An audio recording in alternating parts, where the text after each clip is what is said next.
That has struck me in taking care of those patients is that while there is respiratory issues on the ventilator, it seems as though the biggest issue that we're dealing with is in the cardiovascular realm.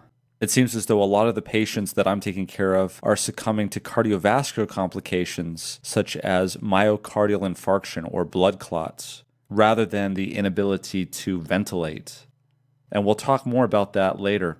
But we are at nearly 3 million total confirmed cases, although the numbers seem as though they're probably much higher than that based on the epidemiological studies that we're now doing with antibody testing. In the United States, we're at nearly 1 million cases, and it seems as though the daily new cases in the United States have plateaued. And in terms of daily deaths, it's too early to tell whether or not we're having a decline. In Canada, 46,000 cases and 2,500 deaths. Also in Canada, daily new cases seem to have plateaued. And again, too early to tell whether or not daily deaths are coming down. In the United Kingdom, 150,000 coronavirus cases. Daily new cases over there seem to have plateaued as well. Again, still too early to tell whether or not the number of daily deaths are coming down.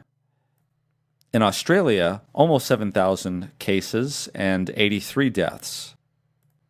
Here, the daily new cases have definitely come down, and we're watching very carefully to see whether or not the onset of fall and winter will bring about a recurrence in Australia.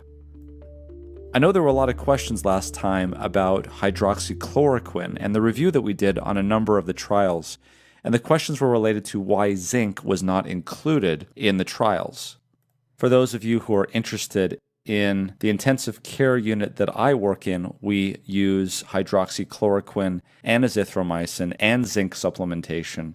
And I would add that in the intensive care unit, we are seeing the sickest of patients that are coming in. And so far, our outcomes are not very different than those that we presented from the JAMA article a few updates ago. But what I really want to get to is this disturbing article that was put in the Washington Post. Young and middle-aged people barely sick with COVID-19 are dying of strokes. Doctors sound alarm about patients in their 30s and 40s left debilitated or dead. Some didn't even know they were infected. And they talk about how this patient came into the hospital and had a stroke, and they were trying to remove the clot using the technology that they have. And it says here that he observed something that he had never seen before. On the monitors, the brain typically shows up as a tangle of black squiggles, like a can of spaghetti, he said, that provide a map of blood vessels. A clot shows up as a blank spot, and he used the needle device to pull the clot out. He saw new clots forming in real time around it. And the question is why is that happening? They mention in the article that many researchers suspect strokes in COVID-19 patients may be direct consequence of blood problems that are producing clots all over some people's bodies. They're mentioning here that they've taken care of patients in their 30s with stroke and COVID, and this was extremely surprising, he said.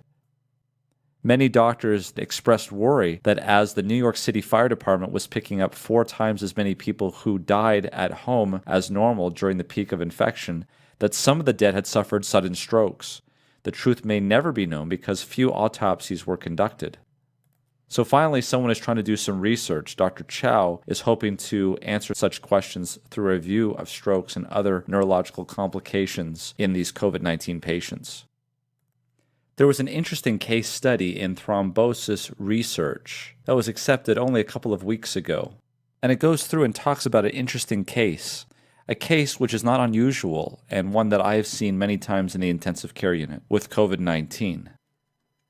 So this is a 72-year-old, otherwise healthy male apparently.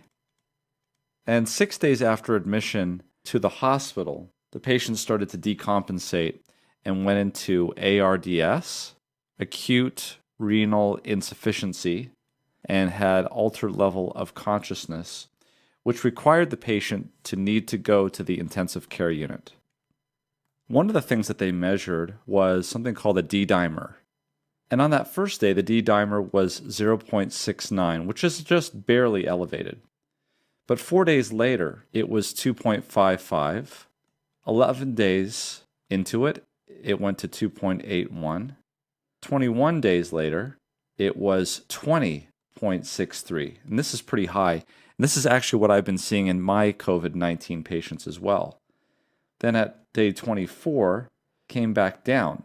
We'll talk about what happened on day 21. Because when they started to see these numbers rising in a D-dimer, what that usually means is that there's some sort of coagulation occurring. So what you have to understand is that in the blood vessels are coated with tiny cells that are very flat called endothelium. And these tiny cells that are very flat have on their surface receptors and enzymes. And in this case, it's ACE2. And so the virus can actually attack this ACE2. We'll talk more about that later. But if there is inflammation that's occurring here in the endothelial cells, just below the endothelial surface is a collection of something called von Willebrand's factor. And von Willebrand's factor can be released when there's damage to the endothelium. And in the lumen of the blood vessel is factor 8, which is one of the active factors that converts factor 10 into the active form of factor 10A.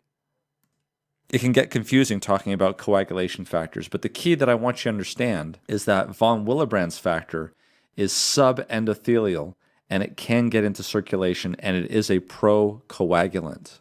So when they went and measured here on day 21 what the measurement of von Willebrand's factor was, it was actually at 520% of what it normally should be. And when they measured factor 8, it was 369% of what it should be. So what they started at that point here was unfractionated heparin. This is an anticoagulant. This is something that inhibits the body's ability to coagulate. And when they did that, the D-dimer levels then dropped by day 24 to 6.26, and finally by day 29, it dropped down to 1.94. The other thing that they noticed was here, they started noticing positive IgM antibodies for anti-cardiolipin antibody, and also positive for anti-beta 2 glycoprotein, even though the IgGs were negative, indicating an acute antibody. Now, it's interesting to note that they switched to unfractionated heparin. When the patient was first admitted, the patient was started on a prophylactic dose of dalteparin at around 5,000 units sub-Q daily. So it seems as though these blood clots may be mediated by very high levels of von Willebrand's factor and even factor 8 in the coagulation cascade. And why is this happening? It may be related to endothelial activation from inflammation that's going on and release of this von Willebrand's factor, which binds factor 8 in the lumen of the blood vessel. So why is all of this happening? It may be happening because the virus is taking out ACE2. Number one, because it's binding to ACE2. But number two, it may be taking it out because as it binds to ACE2, it's now rendering that enzyme completely inactive. Now remember what we talked about back in update 37, where we talked about what happens with ACE2 in relation to angiotensinogen and angiotensin 1 and angiotensin 2. Let's review that real quickly. Remember we said that angiotensinogen is converted by renin into angiotensin 1, and then angiotensin 1 is converted into angiotensin 2 by the enzyme ACE, just regular ACE. This is where ACE inhibitors are used. So if you have angiotensin 2 in low levels, remember that ACE2 will take these angiotensin 2 levels that are low and convert it into angiotensin 1,7. Angiotensin 1,7 is actually a vasodilator, and it reduces inflammation. However, when the virus, this pink thing, comes in and binds to ACE2, it now no longer can convert angiotensin 2 into angiotensin 1,7. And instead, what you get is vasoconstriction because you have high levels of angiotensin 2, and you have vasoconstriction, increased blood pressure, increased vascular permeability, pulmonary edema, and ARDS. In other words, in order to keep your angiotensin II levels under good control and prevent vasoconstriction, you need ACE2. When the virus binds ACE2 and degrades it, it takes it out of circulation, and what you're left with is a bunch of vasoconstricting angiotensin II levels that can cause oxidative stress. Now, here was a very interesting study that was published in 2008 looking at angiotensin converting enzyme 2, or ACE2, looking at the endothelial protection and what it does with atherosclerosis. So in this situation, they used mice and they knocked out the ACE2 gene to see what would happen. In this case, the ACE2 knockouts would be as if the mice had been infected with the coronavirus and taken out their ACE2 enzymes. And in this situation, they showed here that ACE2 deficient mice exhibited impaired endothelium-dependent relaxation. In other words, they were constricting. It also talks about how they know that ACE2 has been identified as a critical negative modulator of angiotensin II bioactivity, counterbalancing the effects of ACE. Here is, however, I think the most important statement of all, and that's the enzyme ACE2, which is the target of SARS-CoV-2, COVID-19, attenuated angiotensin II induced reactive oxygen species production in part through decreasing the expression of P22-FOX. What they're saying here is that when ACE2 is downregulated, it can no longer mitigate the effects of angiotensin II and specifically oxidative stress on the endothelium. So in other words, when the virus binds the endothelium, it takes out ACE2, and now ACE2 cannot prevent angiotensin II, which is now reigning unrestrained, cannot prevent it from causing oxidative stress and more inflammation than would have normally been the case with just the infected cell to begin with.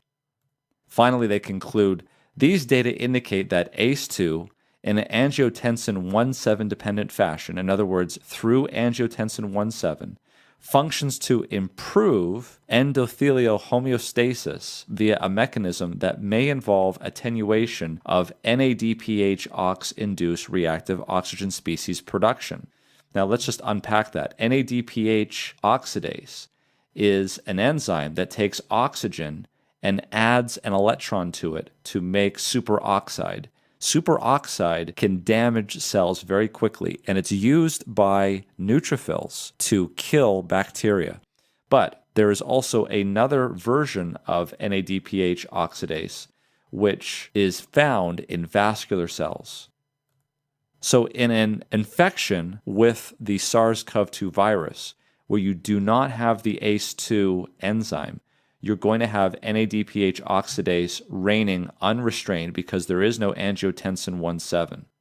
With that inflammation, you may have release of von Willebrand's factor, which will couple with factor VIII and form intra-arterial thromboses. And they state here that ACE2-based treatment approaches may be a novel approach to limit aberrant vascular responses and atherothrombosis. So let's summarize what's going on. Here we have SARS-CoV-2. And what happens is when you breathe it in, it's going to go first to your lungs. And specifically, it's going to go to the ACE2 receptor in your lungs. And what we all thought and imagined was that we were going to get ARDS. And that's why we started treating patients with hypoxia secondary to ARDS, because this is what we all were expecting for months and months. But the virus gets worse and spreads, and then it starts to go into the blood vessels. And the blood vessels inside of them also have ACE2.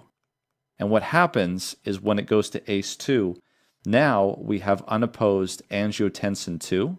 We have release of von Willebrand's factor and factor VIII, and so we get thrombosis. And with this happening, these things happen so quickly that before this ARDS has a chance to get bad enough to cause the H-type of lung problem. We have thrombosis, which is causing the ground glass opacification, and we get the L type of lung problem.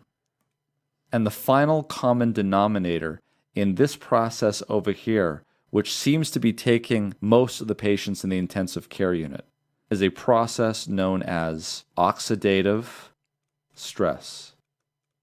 And as we'll show in the upcoming lectures and updates, the people with the worst oxidative stress from a baseline standpoint are those people with cardiovascular diseases, diabetes, and overweight. And these are exactly the same people who we see as having the largest risk of dying in COVID-19. What we have over here are the happy hypoxics. These are the patients that look like they're at high altitude, according to some emergency room physicians. These are the people who are having cardiovascular collapse and blood clots in their vessels. These are the ones that are put on ventilators, but to little avail. And so I think that an understanding of oxidative stress and how it might be involved with COVID-19 is going to be instructive, and it may give us some avenues for therapeutics. So if you like this video, click like. If you want to see more videos like this, make sure you click the subscribe button. And if you want to be notified when I get those videos done, then make sure you hit the bell button. And for more educational videos on demand, visit us at medcram.com. Thank you for joining us.